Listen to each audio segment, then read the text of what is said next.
La cloche, qui appelait les spectateurs au spectacle, retentit pour la première fois le dimanche 20 novembre 1892, lors de l'inauguration du Grand Théâtre municipal de Moissac.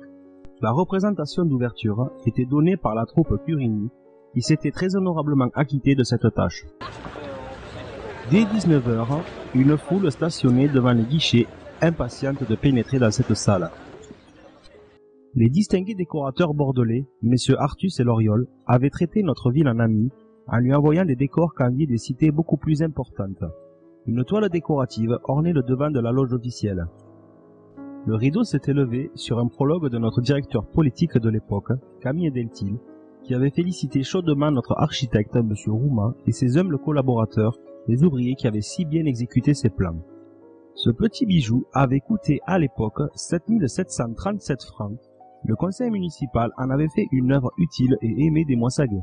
Hélas, le bel édifice portait en lui le germe de sa destruction. Lagrèze Fossat, alors conseiller de la municipalité de Pierre Chabrivier, qui avait mis le projet à l'étude, le présentait déjà en 1853, quand il mettait en doute la fiabilité des fondations sur lesquelles serait assise cette nouvelle grande halle théâtre. C'est le 20 novembre 1967, le jour de son 75e anniversaire, que le conseil municipal présidé par M. le maire Jean Delvolvé décida à l'unanimité la démolition du théâtre. Le théâtre et son péristyle furent démolis au printemps 1968.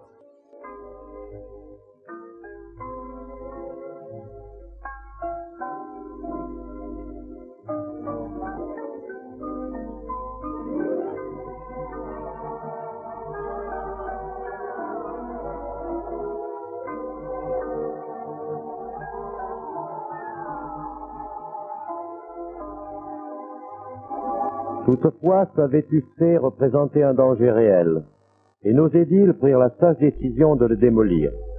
Il est regrettable que notre grand constructeur n'ait pas prévu un aspirateur géant qui aurait évité les nuages de poussière fort gênants pour notre caméra.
Mais le sourire reste en pensant à l'élargissement de la place des Récollets, qui deviendra bientôt une des plus belles places du département.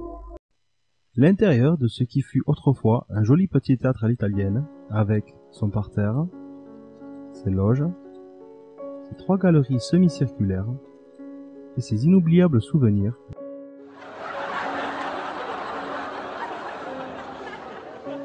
laissa place à l'aménagement d'un parking sur le sol ainsi libéré.